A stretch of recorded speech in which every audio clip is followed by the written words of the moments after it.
I don't have the numbers written down, work in progress. It's over in Delaware Township, I think is where we're working right now. Again, we hope to have it done at the end of 2026. And permitting delays are a little bit of an issue right now, so we'll lead into 2027 and did very well. That is the last of our RDOF and Robin grant requirements, excuse me. But we do have the opportunity to get some more grant dollars to build about another 160 miles in a grant project called B. I can't remember what the acronym stands for at this point, but it's been poked around for about 5 years now, and never been implemented. We have an initial reward of a 75-25 grant match. So they pay 75, we do 25. It sounds like a no-brainer.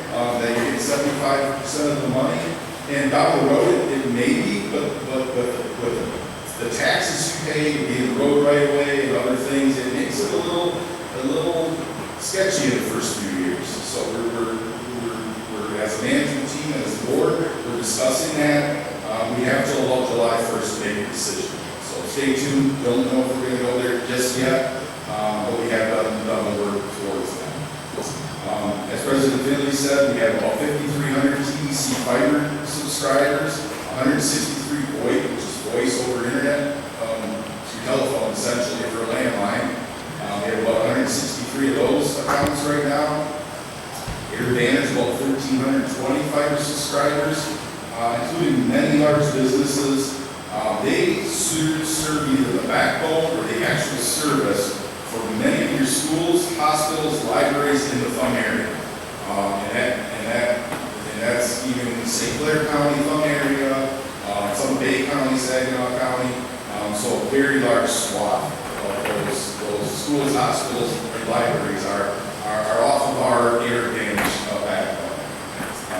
So if you need good internet, give us a call.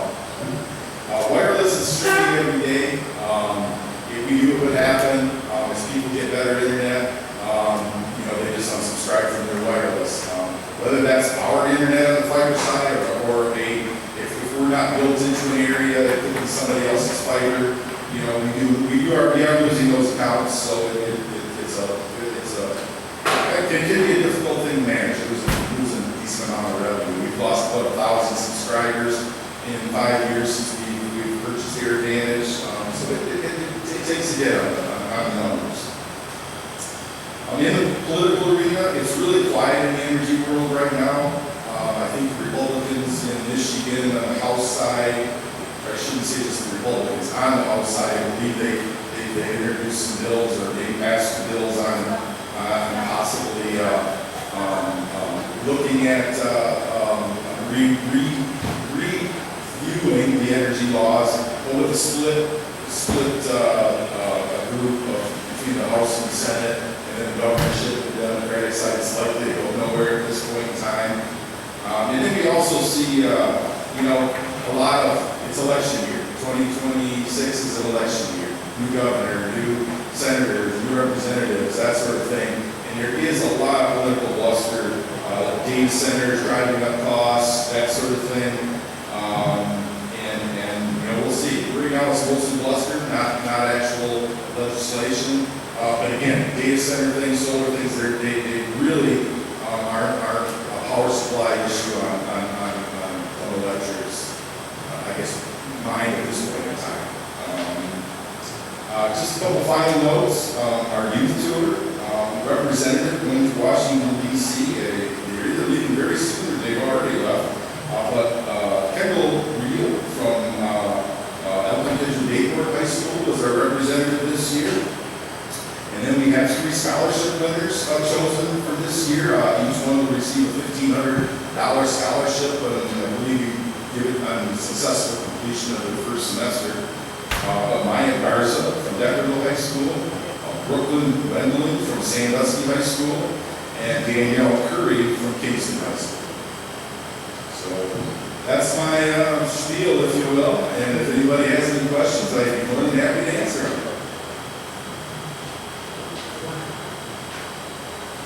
All right, thank you, everyone.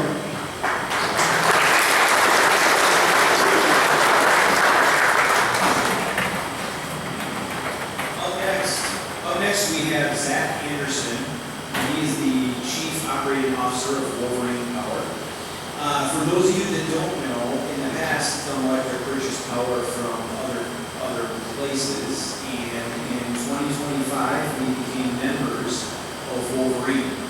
Wolverine has assets and generates power and purchases power, and that is where our power now comes from.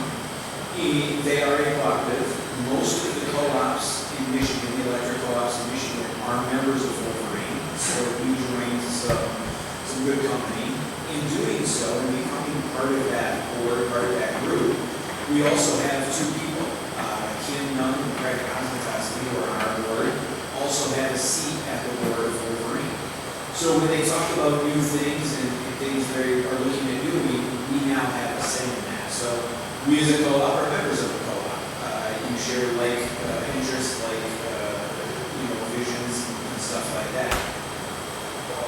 One of the interesting things, if Brad did reference Palisades. Palisades is a nuclear power plant on the west side of the state that was shut down.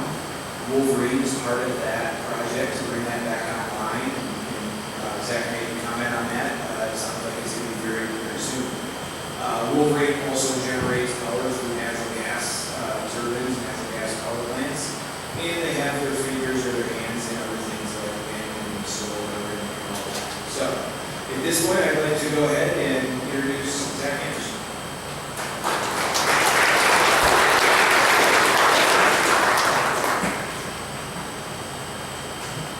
President Finley, really appreciate that warm introduction, and very proud to be here today. Covered a lot of who we are as Wolverine, and I'm going to talk about really three things. A little bit of who we are, and thank you for your trust in Wolverine and in us to be your power supplier for the long term. I'll talk about things that are happening nationally in terms of the energy landscape. So there are really three big things that I think everybody's talking about right now.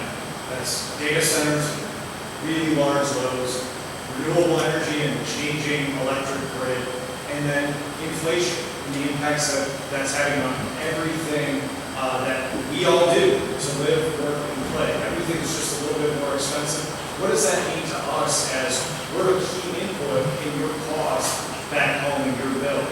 So I have some really good news stories on each of those three fronts. So first things first, Wolverine Power Cooperative is a cooperative.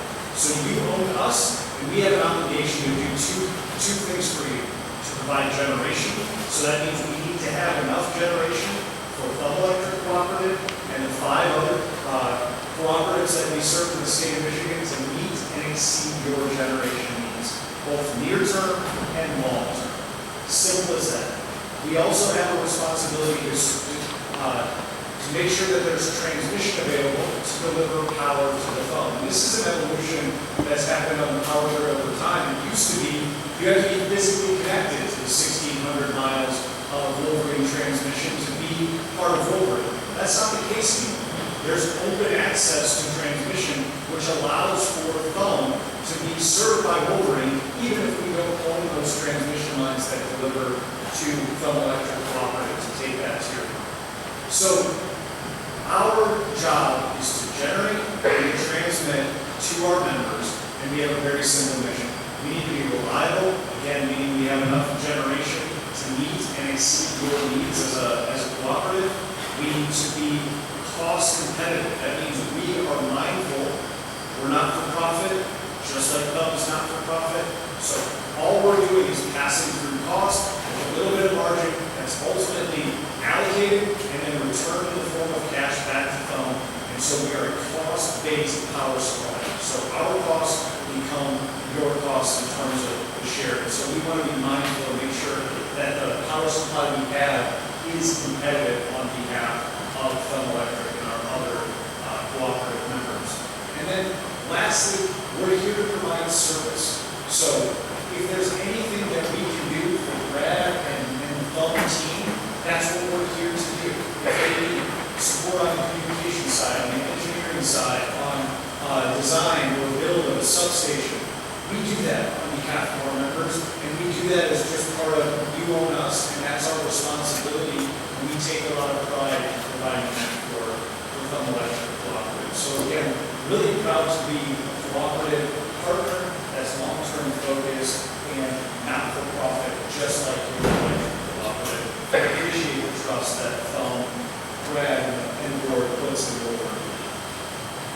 next thing I want to touch on is really, there are three big things that all of us nerds in the energy industry are talking about right now. Those three big things, again, are data centers and large load growth, a changing resource mix, which means a lot more renewables and how we get through and manage those. And driving here today, and I know you all live and see the changing landscape with renewable energy with a lot of wind farms here in the phone.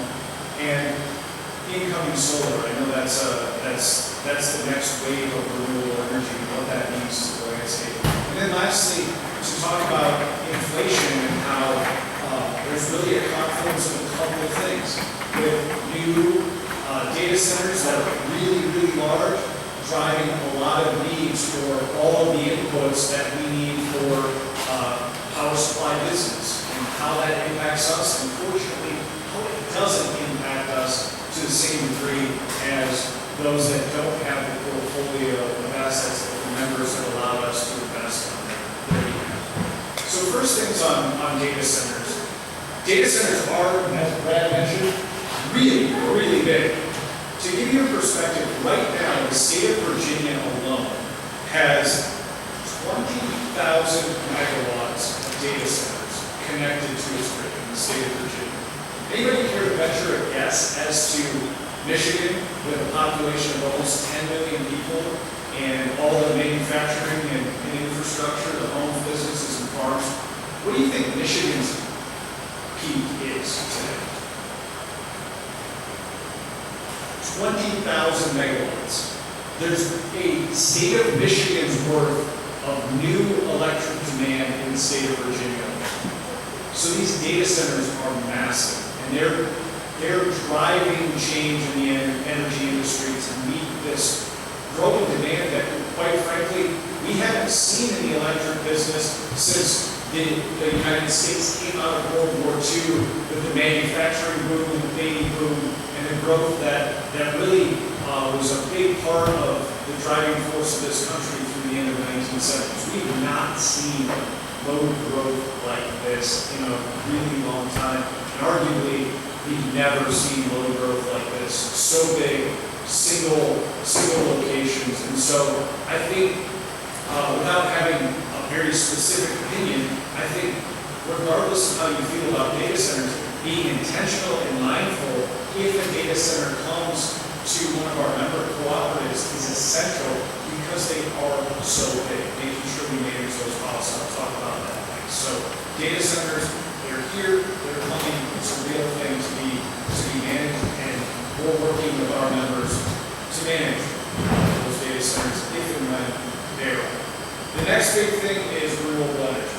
So there's a lot more renewable energy that has been installed in the grid. There's a lot more to come. Specifically to Michigan, there's a 50% renewable energy mandate that's now in place by 2030.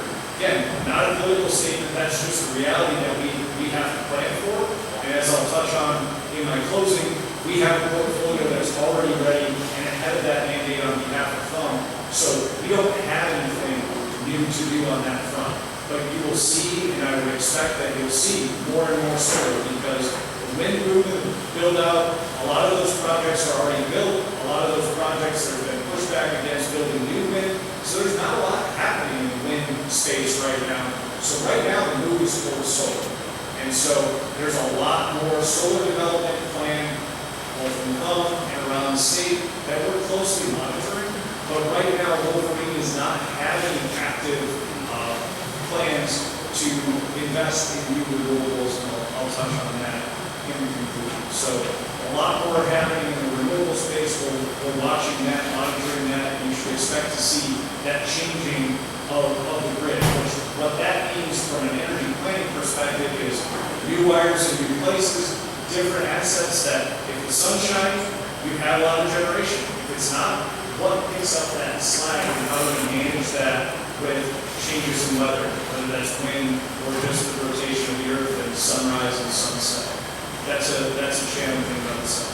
And then the last one is inflation. We're seeing this in every different direction. Labor is more expensive, fuels are more expensive to fill up our trucks. All the metals that we need for transformers and wires and new poles are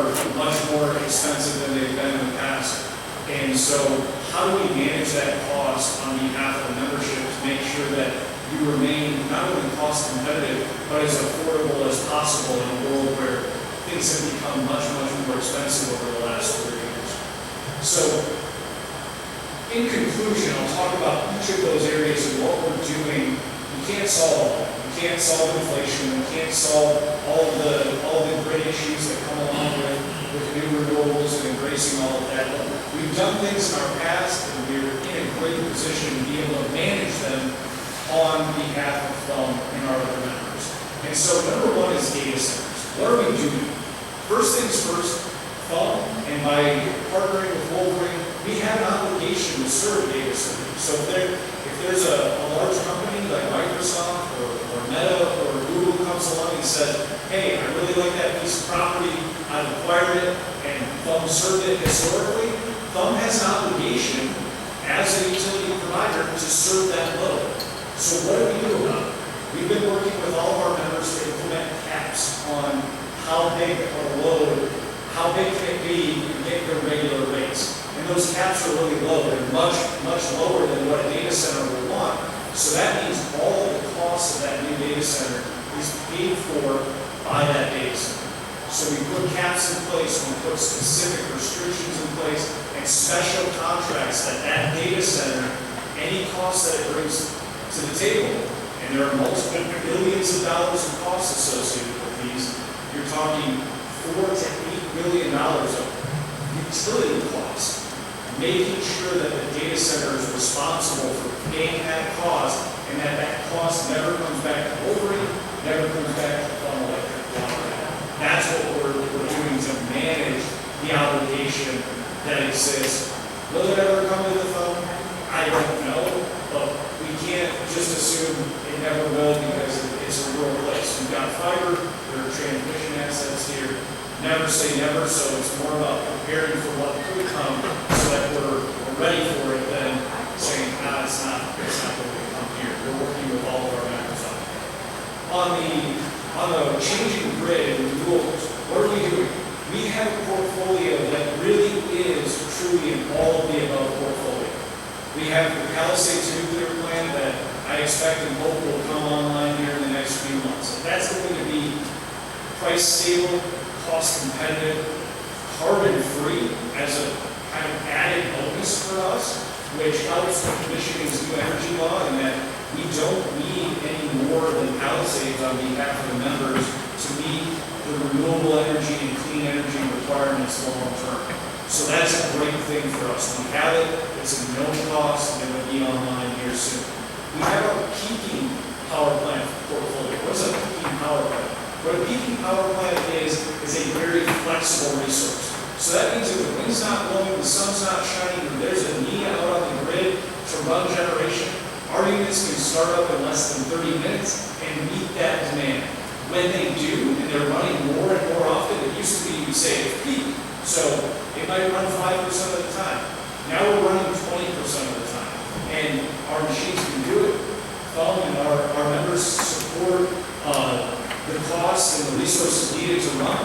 And when we run, all of that money goes directly back in the monthly bill to Thumb Electric Cooperative and our other members. Your share of that performance. So when we run, we get paid by the market over and above our cost, and anything that's over and above our cost immediately gets returned to Thumb. So happy to see our units running.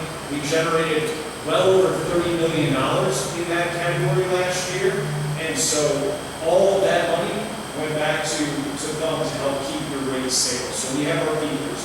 And then the last key component of our portfolio is we do have long-term renewable contracts.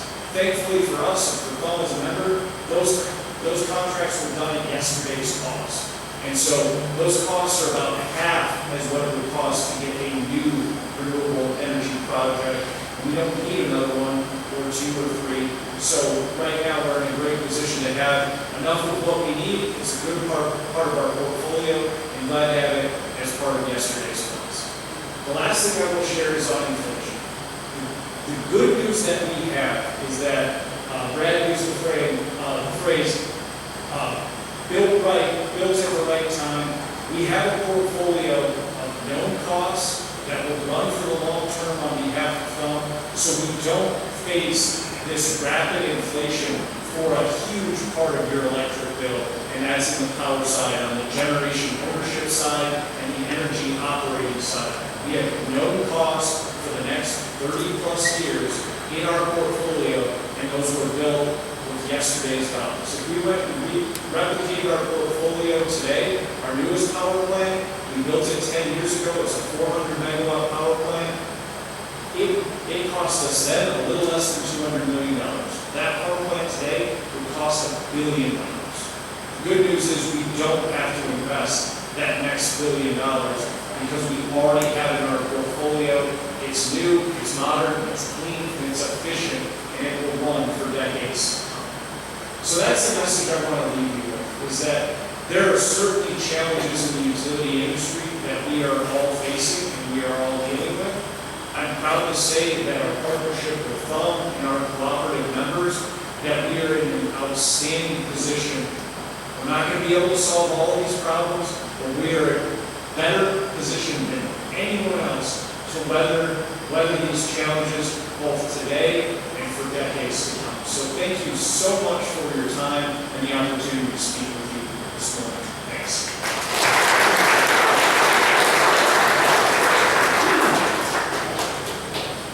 Thanks, Zach. One of the things that he touched on that I just wanted to bring up was when we joined Wolverine, clearly the big thing was the power supply. That's what they're known for, that's what they do. A handful of things that we got out of this deal becoming a member was the stuff that he's talking about with data centers.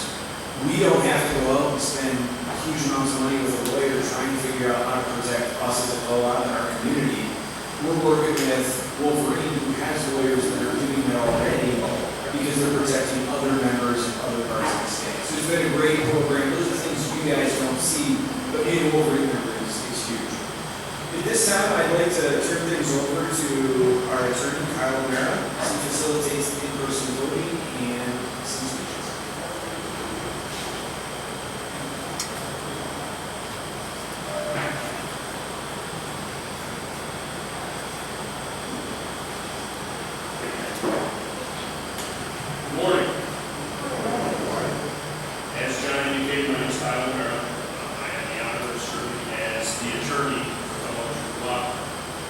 Pursuant to the TEC bylaws, it's also my responsibility to administer the elections at each year's annual meeting. I expect that some of you are wondering why we're holding an election, even though no challengers decided to run for director seats this year. This is because it's actually a requirement of the governing legal documents of the cooperative. Our bylaws say that although voting via electronic and mail ballots is permissible, those of you who attend the meeting in person are also entitled to vote at every annual meeting, whether or not there's a contested race. So this year, nominating petitions were submitted for the following directors. For Santa County District 3, the incumbent Scott Campbell. For Erie County District 3, the incumbent Eric Wyden. Tuscola County District 3, the incumbent Matt Summer. As previously indicated, no challenge